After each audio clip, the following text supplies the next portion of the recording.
नमस्कार दोस्तों, स्वागत करता हूं आप सभी का आपके अपने YouTube चैनल नवीन इंडिया पे। मैं हूं नवीन कुमार और आप हैं हमारे साथ आज के करंट अफेयर्स पे चर्चा करने के लिए। हर रोज की तरह आज भी टॉप 20 प्रश्नों का जिक्र करेंगे, जिसमें हम चर्चा करेंगे उन सारे प्रश्नों को जो आपके लिए अति उपयोगी है। चलिए प्रारंभ करते हैं आज का क्लास। कुछ चंद पंक्तियों से प्रारंभ करते हैं आज के मूल मंत्र से। Be wise with your time. समय के साथ आप अपने समय की इज्जत कीजिए, कद्र कीजिए। एक कहावत है, आप समय को मत बर्बाद करो, अन्यथा एक दिन समय आपको बर्बाद कर देगा। इसलिए समय का इज्जत कीजिए, उसका कद्र कीजिए। चलिए नॉलेजोमीटर में फिर आज 5 प्रश्न हम आपसे पूछेंगे। उन 5 प्रश्न के आंसर आपको टाइप करके भेजने हैं। आप अगर जानते हैं इसका आंसर तो टाइप करके कमेंट बॉक्स में भेजिए, अन्यथा इस वीडियो के लास्ट में इन सारे प्रश्नों का उत्तर हम आपको देंगे। प्रारंभ करते हैं आज का पहला प्रश्न। सौरमंडल के सबसे ऊंचा सौरमंडल में सबसे ऊंचा पर्वत कौन सा है?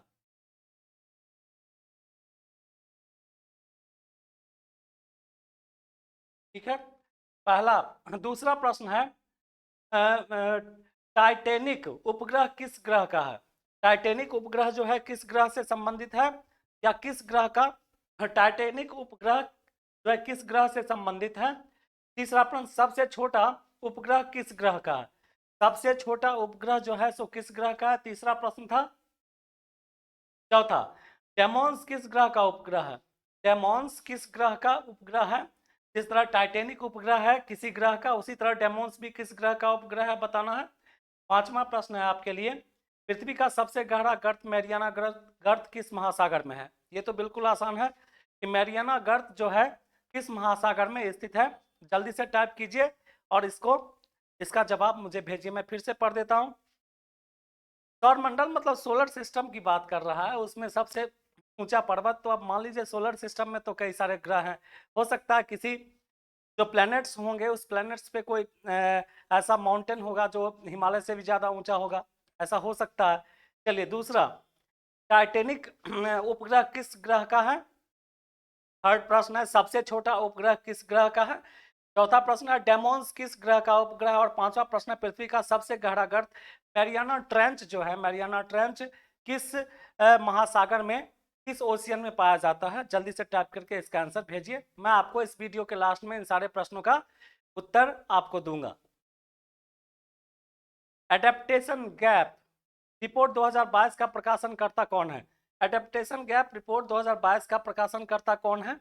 ये पहला प्रश्न है। इसका आंसर होगा संयुक्त राष्ट्र पर्यावरण कार्यक्रम, यूनाइटेड नेशन एनवायरमेंटल जो प्रोग्राम्स हैं वही इसे प्रकाशित करते हैं। यानी इनका इनका कोटेशन है टू लिटिल टू स्लो। ये लिखा एडेप्टेशन गैप रिपोर्ट 2022। तो इसका आंसर होगा संयुक्त राष्ट्र पर्यावरण कार्यक्रम। आप जल्दी से अगर राइट डाउन करना चाहते हैं तो राइट डाउन करना प्रारंभ कर दीजिए, अन्यथा वीडियो देखने के बाद फिर से इसे रिपीट करके राइट डाउन कर सकते हैं। दूसरा प्रश्न लेते हैं। India state of forest report 2019 के आधार पर राज्य जहां वन क्षेत्र का प्रतिशत मान न्यूनतम है, यानी सबसे कम परसेंटेज वाला ऐसा राज्य जिसका वन क्षेत्र सबसे कम है। और ये अच्छी खबर नहीं, अच्छी बात नहीं है उस स्टेट के लिए या उस कंट्री के लिए। तो उसका आंसर होगा हरियाणा। इसका आंसर होगा हरियाणा। हरियाणा का वन प्रतिशत जो है सबसे कम है। और वहीं अगर सर्वाधिक वन प्रतिशत की बात की जाए तो मध्य प्रदेश का वन प्रतिशत जो है भारत में सर्वाधिक है, मध्य प्रदेश का। तो आंसर होगा आपका हरियाणा। अहमदाबाद में किस राष्ट्रीय खेल का आयोजन किया गया? ठीक है, राष्ट्रीय खेल का आयोजन किया गया। ये कौन सा केम्मा राष्ट्रीय खेल था? इसका नंबर क्या था? तो ये 36वां राष्ट्रीय खेल था, जिसका आयोजन जो है कहाँ किया गया? अहमदाबाद में। कहाँ किया गया था? अहमदाबाद में। इस राष्ट्रीय खेल का आयोजन किया गया था, वो 36वां राष्ट्रीय खेल था, 36वां राष्ट्रीय गेम था। 68वें राष्ट्रीय फिल्म पुरस्कारों में दादा साहब फाल्के पुरस्कार से किसे सम्मानित किया?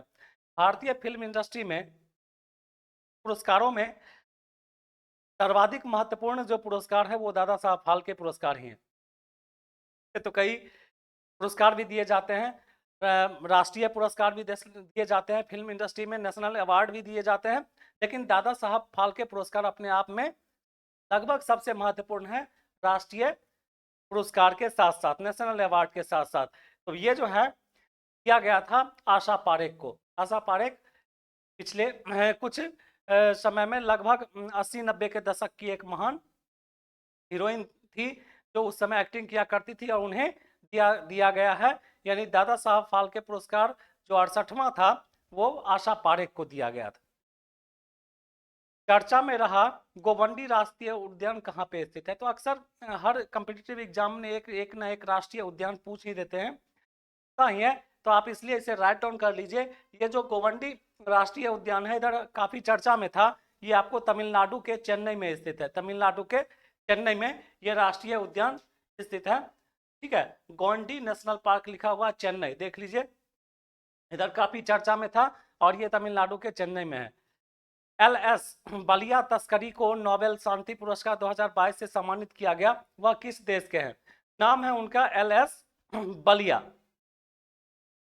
तस्की, और इन्हें जो है नोबेल शांति पुरस्कार 2022 से सम्मानित किया गया, ये बेलारूस के हैं, बेलारूस के हैं। मैं पिछली भी बार चर्चा कर चुका हूँ बाकी नोबेल पुरस्कार के लिए। साहित्य के लिए जिन्हें मिला है एनी एर्नॉक्स नाम है, फ्रांसीसी लेखक हैं। पीस के लिए जिन्हें मिला LS बिलियात्स्की, ये बेलारूस के हैं। अर्थशास्त्र के लिए जिन्हें मिला डगलस डायमंड, ये अर्थशास्त्र के लिए है। चिकित्सा के लिए मिला स्वांते पाबो, ये मेडिसिन में इनको मिला है। और फिजिक्स में मिला है जॉन क्लासर ऑस्ट्रिया, तो है फिजिक्स में इन्हें मिला है। उसके बाद देख लीजिए रसायन मतलब केमिस्ट्री में जिन्हें मिला है उनका नाम है कैरोलिन बर्टोजी, जो है उनको केमिस्ट्री के लिए 2022 का नोबेल पुरस्कार दिया गया है। तो नोबेल पुरस्कार हर साल में एक बार आयोजित किया जाता है।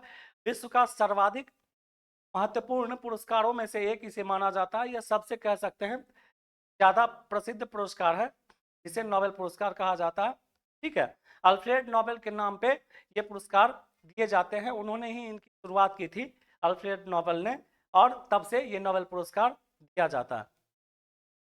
शंघाई सहयोग संगठन के शिखर सम्मेलन की मेजबानी 15 से 16 सितंबर 2022 को कहाँ की गई थी?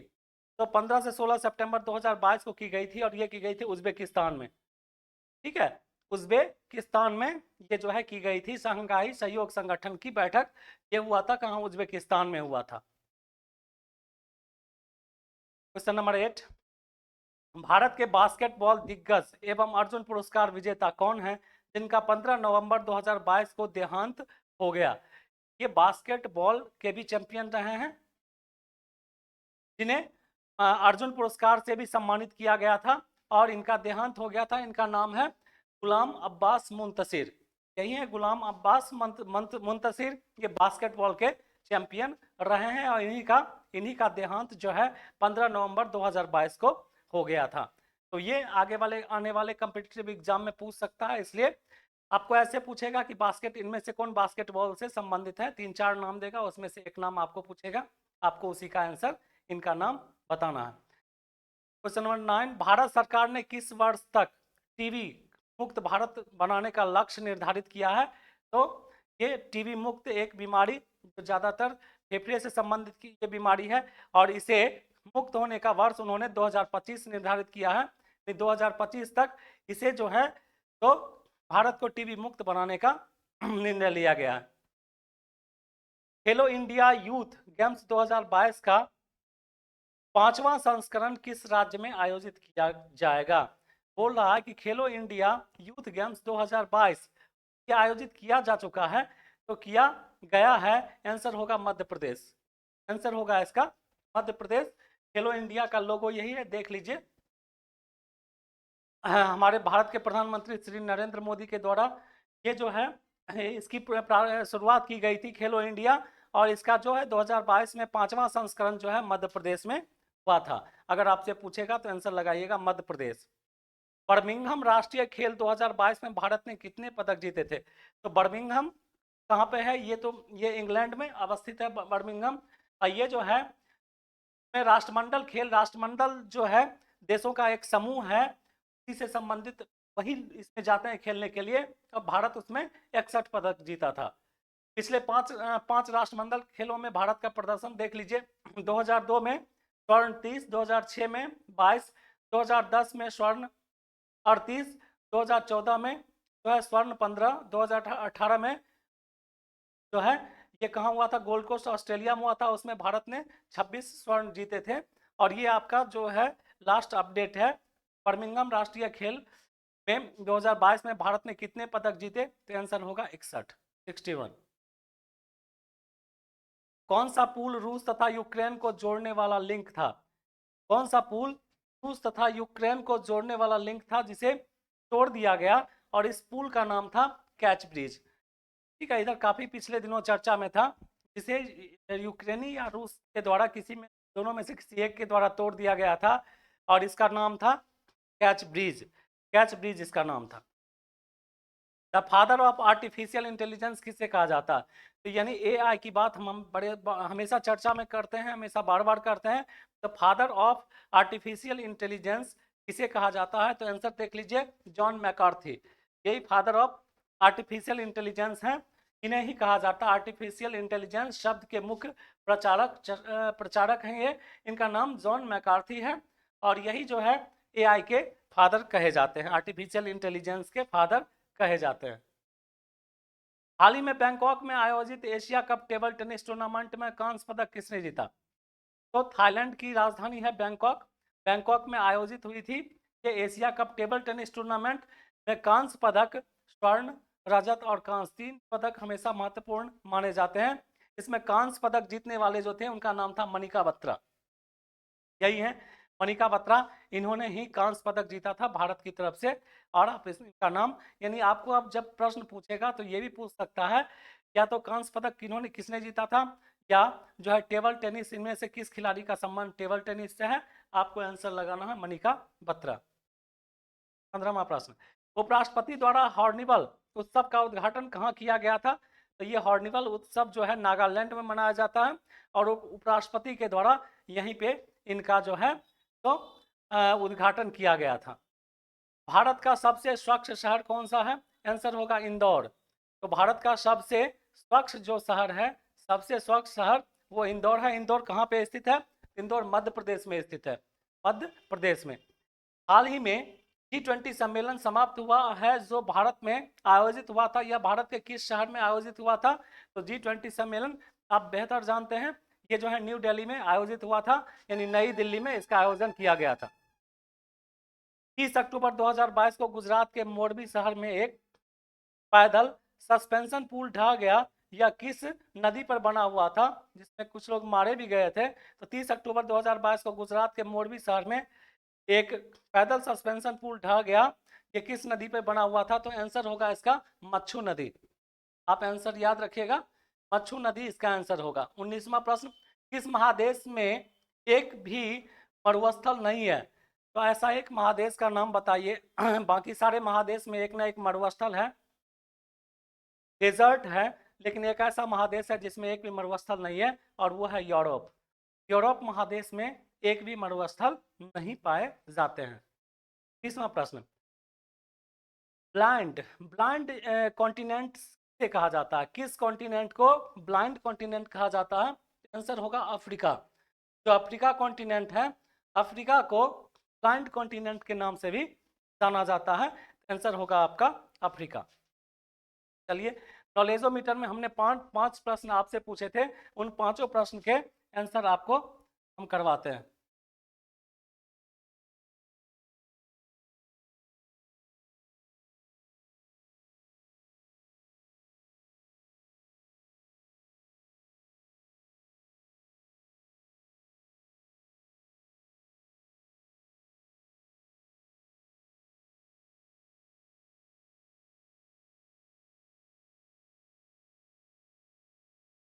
पहला प्रश्न था कि सौर मंडल में सबसे ऊंचा पर्वत कौन सा है? तो मैंने पहले ही जिक्र कर दिया था कि जब सौर मंडल की बात कर रहा है, जब ये सौर मंडल की बात कर रहा है, इसका मतलब हमारे सोलर सिस्टम में किसी भी प्लेनेट पे कोई भी माउंटेन होगा, उसकी बात कर रहा है कि अगर अर्थ पे हिमालय और माउंट एवरेस्ट सबसे ऊंचा माना जाता है, इसका मतलब है ये किसी और प्लेनेट की बात करेगा। तो सौर मंडल में सबसे ऊंचा पर्वत कौन सा है? तो इसका नाम है निक्स ओलंपिया, और ये निक्स ओलंपिया जो माउंटेन है ये मंगल पे स्थित है। तो अगर ये क्वेश्चन पूछेगा आप याद रख लीजिए, इस माउंटेन का नाम निक्स ओलंपिया है और ये क्या है, मंगल ग्रह पे, मार्स पे अवस्थित है। तो सौर मंडल की अगर बात करें तो आपका आंसर होगा निक्स ओलंपिया, जो कि मंगल ग्रह पे स्थित है। दूसरा पर टाइटेनिक उपग्रह किस ग्रह का, टाइटेनिक उपग्रह किस ग्रह का उपग्रह है, आंसर होगा सैटर्न। सैटर्न मतलब शनि। टाइटेनिक उपग्रह जो है शनि का उपग्रह है, शनि ग्रह का, शनि जो प्लेनेट है उसी का उपग्रह है जिसका नाम टाइटेनिक है। तो आंसर क्या होगा, सैटर्न यानी शनि। सबसे छोटा उपग्रह किस ग्रह का, सबसे छोटा, जो स्मॉलेस्ट ये उपग्रह हैं आपके, वह जो है सैटेलाइट, स्मॉलेस्ट सैटेलाइट जो है किस ग्रह से के हैं, तो मंगल होगा। आंसर क्या हो जाएगा, मार्स हो जाएगा, यानी मंगल। सबसे छोटा उपग्रह जो है किस ग्रह का है, तो मार्स हो जाएगा। डेमोन्स किस ग्रह का उपग्रह है, ये हमेशा पूछता है, कई बार पूछा। डेमोन्स किस ग्रह का उपग्रह है, तो आंसर होगा मार्स यानी मंगल। डेमोन्स किस ग्रह का उपग्रह है, तो आंसर होगा मार्स यानी मंगल। आप ये सारे महत्वपूर्ण प्रश्न हैं, आप इन्हें राइट डाउन कर सकते हैं, क्योंकि ये सारे पूछे हुए प्रश्न हैं जो कभी न कभी किसी कम्पिटिटिव एग्जाम में पूछे गए हैं। तो डेमोन्स किस ग्रह का उपग्रह है, तो मंगल। पृथ्वी का सबसे गहरा गर्त मैरियाना ट्रेंच किस महासागर में है, तो आंसर होगा पैसिफिक, प्रशांत महासागर में। यानी कि मैरियाना ट्रेंच जो है किस महासागर में है, तो आंसर होगा पैसिफिक महासागर में। मैं फिर से एक बार सारे प्रश्न करवा देता हूँ। सौरमंडल का सबसे ऊंचा पर्वत कौन सा है, तो निक्स ओलंपिया हो जाएगा, ये हो जाएगा किस पे, मंगल पे। टाइटेनिक उपग्रह किस ग्रह का है, कई बार पूछ चुका है एग्जाम में, सैटर्न हो जाएगा, शनि। सबसे छोटा उपग्रह किस ग्रह का है, तो हो जाएगा मार्स यानी मंगल। डेमोन्स ग्रह किस ग्रह का उपग्रह है, तो हो जाएगा मंगल यानी मार्स। पृथ्वी का सबसे गहरा गर्त मैरियाना ट्रेंच जो है किस महासागर में है, आंसर होगा पैसिफिक महासागर यानी प्रशांत महासागर। हमने आज आपको टॉप 20 जो महत्वपूर्ण प्रश्न थे करंट अफेयर्स के, वो आपको कराए जो चर्चा में इधर थे। ऐसे ही टॉप 20 क्वेश्चंस के साथ फिर हम अगले क्लास में आपसे मिलेंगे, तब तक के लिए